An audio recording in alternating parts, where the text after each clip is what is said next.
The rain pounded against the office windows like an angry mob, mirroring the chaos in my head as I stared at the clock ticking past midnight.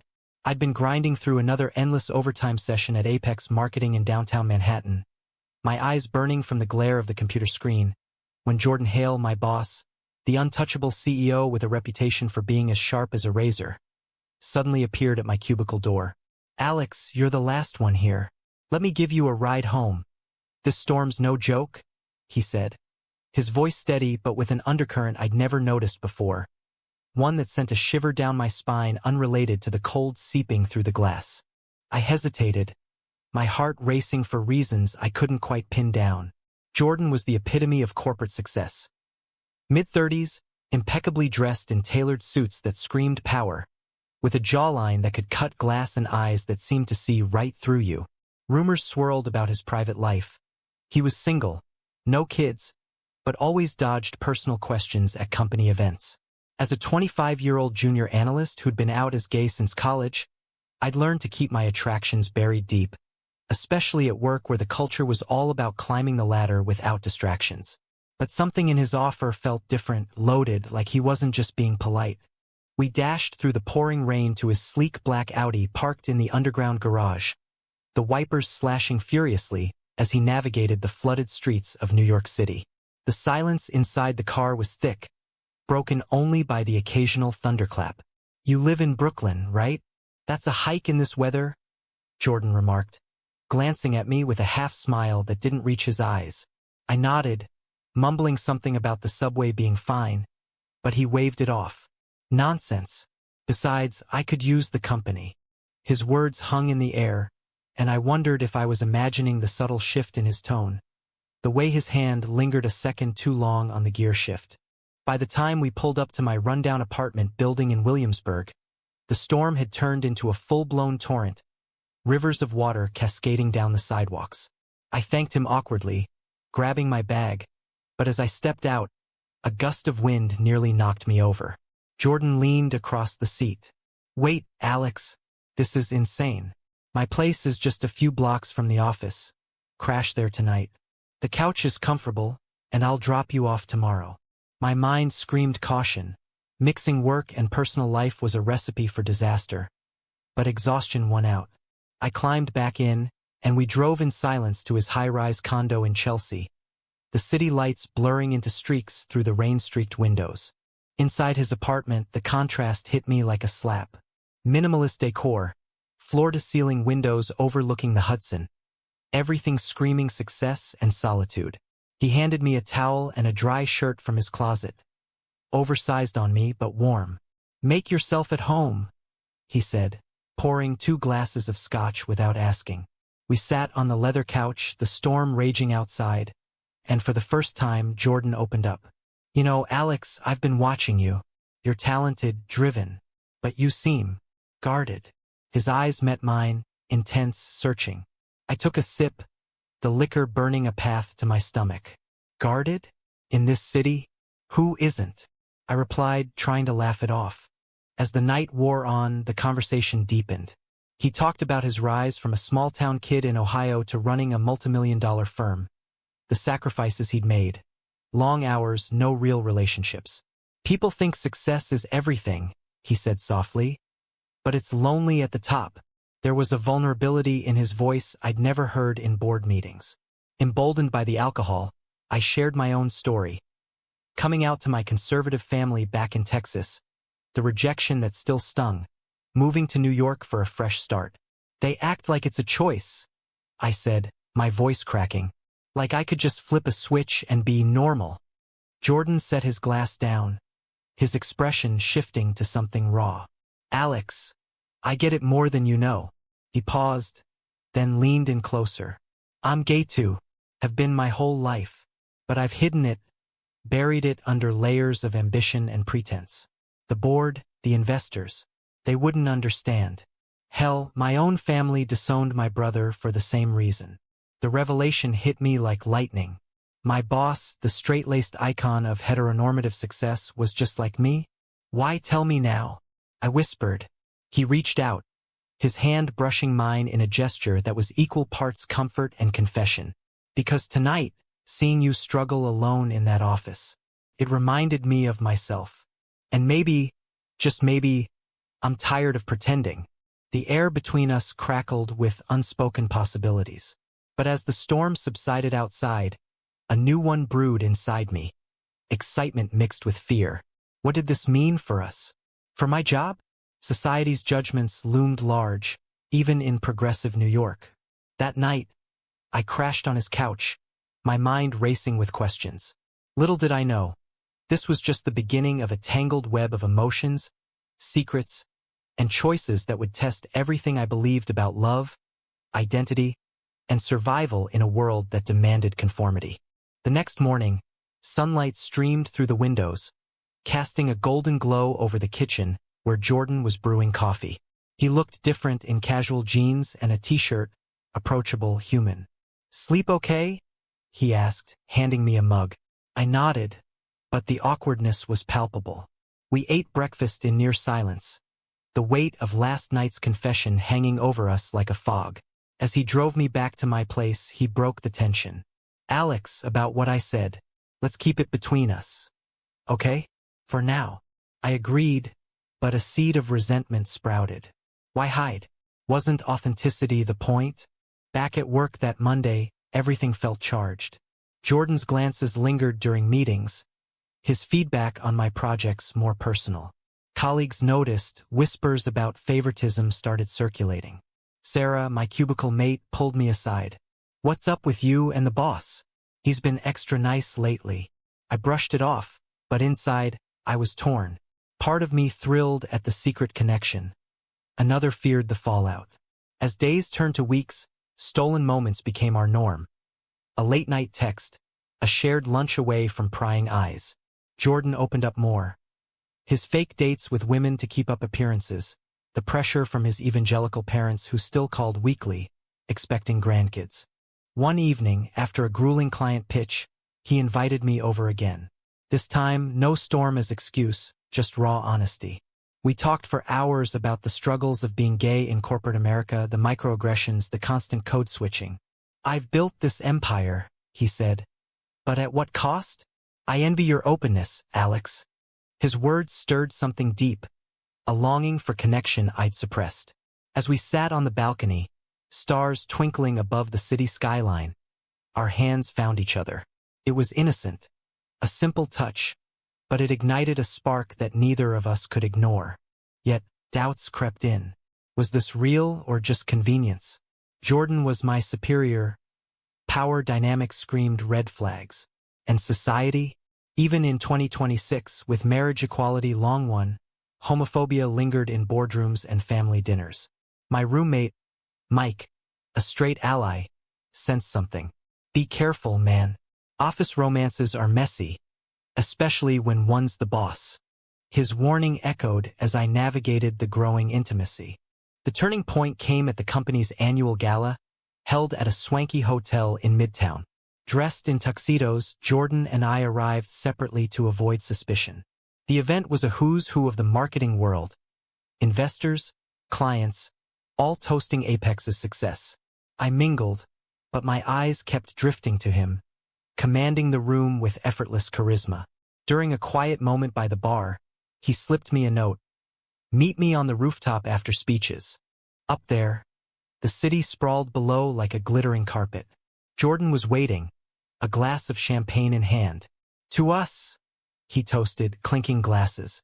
Under the stars, he pulled me close, our foreheads touching. "Alex, I can't stop thinking about you. This, whatever it is, it's real for me." His confession unlocked a floodgate. I admitted my feelings, the fear mixed with exhilaration. We shared a tentative kiss, soft, exploratory, charged with years of repression. It was a moment of pure vulnerability, but one shadowed by reality. Word spread subtly at first. A colleague saw us leave together. Another overheard a hushed conversation. By week's end, HR called me in. "We've received anonymous complaints about inappropriate conduct," the manager said sternly. "Anything we should know?" I denied everything, but panic set in. Jordan reassured me in private. "We'll handle this. Trust me." But trust was fragile. That night, over dinner at his place, he revealed more layers. I've been in the closet so long, it's like a second skin. Coming out could tank the company. Stockholders are conservative. His words stung. Was I just a secret fling? Arguments ensued. Why hide us? We're not doing anything wrong, I shouted one evening. Jordan's face hardened. Wrong? In their eyes, yes. My father cut off my brother when he came out, called it a sin. I can't lose everything I've built. The clash highlighted our differences. My youthful idealism versus his pragmatic caution. Society's expectations weighed heavy, family rejection, career sabotage, the subtle discrimination that still plagued LGBTQ+ professionals. Complications mounted when Jordan's ex appeared. Lisa, a poised lawyer he'd dated as cover years ago, showed up at the office unannounced.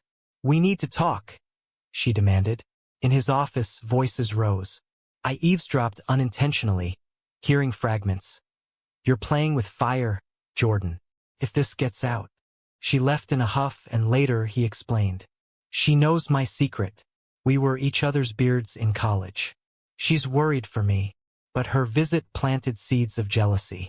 Was he truly over that facade? Meanwhile, my own family drama resurfaced. A call from my mother. Alex, when are you coming home? Your father's not well. The subtext was clear. Don't bring up your lifestyle. I confided in Jordan, who suggested I visit alone. Don't rock the boat.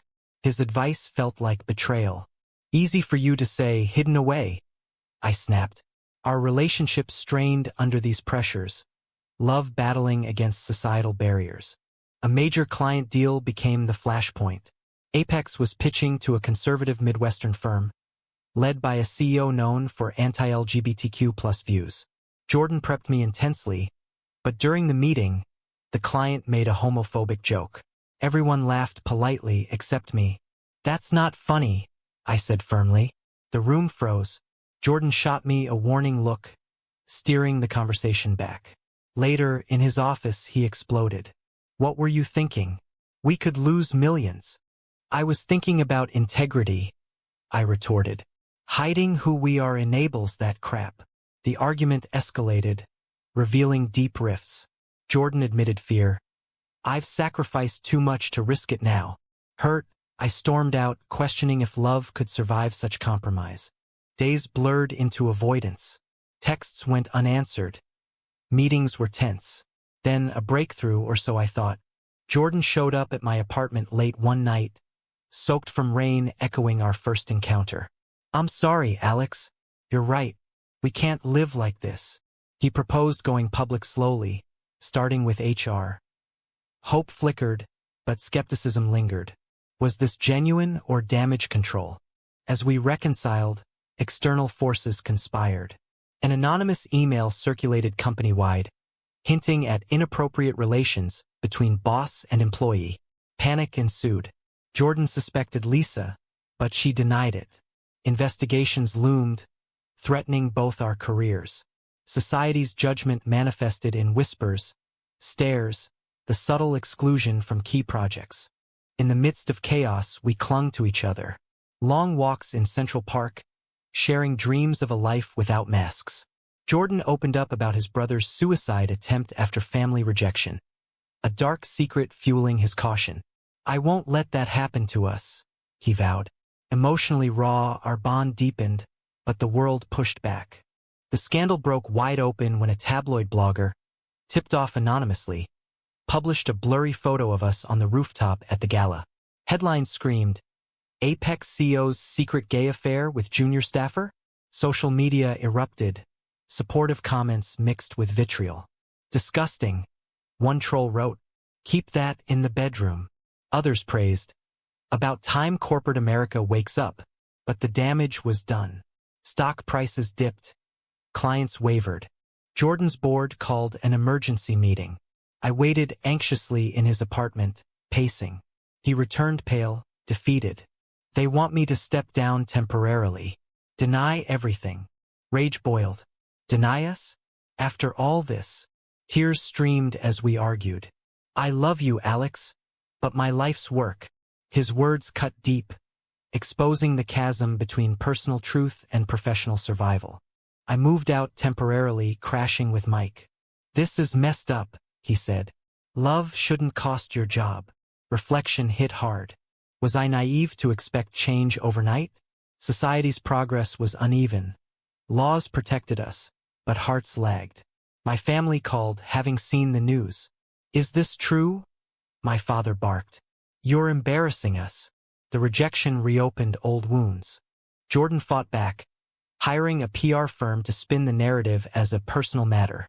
In interviews, he dodged questions, maintaining ambiguity. Felt like erasure. We met secretly in a dingy cafe, his eyes haunted. "I'm trying to protect us both." But protection felt like cowardice. A heated exchange. "If you can't stand by me publicly, what's the point?" I left, heartbroken. Isolation set in. At work, colleagues divided, some offered quiet support, others distanced. A promotion I'd earned was stalled, whispers of nepotism. The emotional toll mounted. Sleepless nights, anxiety attacks. Jordan reached out via burner phone, pleading reconciliation. "Give me time." Time? We'd wasted enough hiding. A twist came from unexpected quarters. Jordan's estranged brother, Ethan, contacted me via social media. I saw the news. Jordan's always been the golden child, afraid to disappoint. "But you're good for him." We met in a Brooklyn park. Ethan shared stories of their upbringing, strict religious household, where being gay was curable. "He protected me by staying silent," Ethan said. "But silence kills slowly." His words humanized Jordan, revealing layers of trauma. Armed with insight, I confronted Jordan at his condo. "Your brother's right. We can't let fear win." Tears flowed as he broke down. "I'm scared, Alex, of losing you, the company, everything." In that vulnerability we reconnected, vowing to face the storm together. But society threw more curveballs. The conservative client pulled out, citing values misalignment. Protests formed outside Apex, anti-gay groups on one side, LGBTQ+ advocates on the other. Media frenzy intensified, dissecting our lives. Privacy shattered. Past relationships dragged into light. My college ex messaged support, but it stirred Jordan's jealousy. "How do I know this is forever?" he asked one night. Trust frayed under scrutiny. Arguments turned petty about public appearances, family involvement. Jordan's parents arrived unannounced, demanding explanations. "This phase will pass," his mother insisted. "Pray it away." The confrontation was brutal, Jordan defending us weakly at first, then firmly. "This is who I am." They left in anger, disowning him verbally. The emotional high-wire act peaked at a company town hall. Jordan addressed the rumors head-on.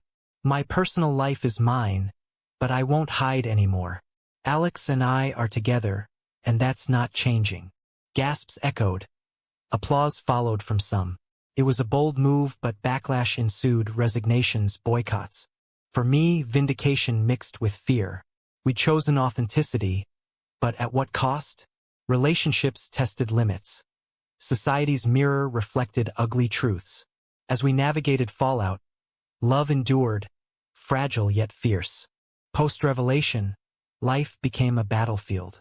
Apex restructured, Jordan demoted to consultant role temporarily. I transferred departments to avoid conflict accusations. Distance grew, not physical but emotional. Late nights alone, questioning choices. Was it worth it? I asked Mike. "Love always is," he replied, but doubt lingered. Jordan threw himself into advocacy, joining LGBTQ+ business networks. "This is my redemption," he said. We attended events together, hands held publicly, a far cry from hidden touches. But scrutiny exhausted us. Paparazzi stalked. Online harassment escalated. Death threats arrived, forcing security measures. Society's dark underbelly exposed. Progress masked persistent hate. Family reconciliation attempts faltered. My parents visited New York, tense dinner ensuing. "We love you, but this..." My father trailed. Jordan's charm won points, but acceptance was superficial. His own family remained silent, a void he filled with work. A controversial twist. An internal audit revealed the anonymous email came from a disgruntled executive vying for Jordan's position. Fired promptly, but damage lingered. Conspiracy theories abounded. Was it homophobia or ambition? The incident sparked debates on workplace discrimination, our story becoming a case study. Emotionally, we hit rock bottom during a weekend getaway to the Hamptons. Away from chaos, truth surfaced. "I resent you sometimes," Jordan admitted, "for pushing me out." Stunned, I countered, "And I resent your hesitation." Raw honesty led to healing therapy sessions, open dialogues. We rebuilt, focusing on mutual support. But external conflicts persisted. A lawsuit from a former client alleged moral turpitude voided contracts. Baseless, but draining. Court battles highlighted systemic biases. We became unwilling activists. Media portrayed us variably. Heroes to some, villains to others. The strain tested our bond. In quieter moments, love shone. Cooking dinners, sharing dreams. Jordan wanted kids someday. I envisioned travel. These glimpses sustained us amid turmoil. A pivotal choice arose when Jordan received a job offer from a progressive San Francisco firm. "We could start fresh," he proposed. Tempting, but it meant leaving New York, my home. Debates ensued. Stability versus roots. "Is running away the answer?" I asked. He conceded, but the offer lingered like a temptation. Society's pressure culminated at Pride Parade. We marched, banners high, cheers drowning hate. Empowerment surged, but a counter-protester's slur triggered Jordan's panic attack. "Maybe we should have stayed hidden," he whispered later. The admission shattered illusions. Freedom's cost was steep. As months passed, resilience grew. Apex stabilized under new leadership. Jordan consulted remotely. I advanced on merit, proving doubters wrong. Our relationship evolved deeper, battle-tested. Yet, questions haunted. Had we changed anything? Society's evolution was incremental. Our story one drop in an ocean. Emotional scars remained, but so did hope. In the end, we chose to stay in New York, rebuilding piece by piece. Jordan launched a foundation for LGBTQ+ professionals, channeling pain into purpose. I supported, balancing career and advocacy. Love, once clandestine, became our strength, public, unapologetic. But scars lingered. Family ties mended slowly. My parents attended our commitment ceremony, awkward but present. Jordan's remained distant, a poignant reminder of unresolved wounds. Our journey sparked broader conversations. Op-eds debated power imbalances in relationships, ethics of outing, corporate inclusivity. We became symbols, willingly or not, of resilience amid adversity. Reflecting on that rainy night, I marveled at the path. From secret confessions to public stands, choices defined us. Society evolved, but challenges persisted, discrimination in subtler forms. As we stood on our balcony, city humming below, Jordan turned to me. "No regrets." I smiled. "None."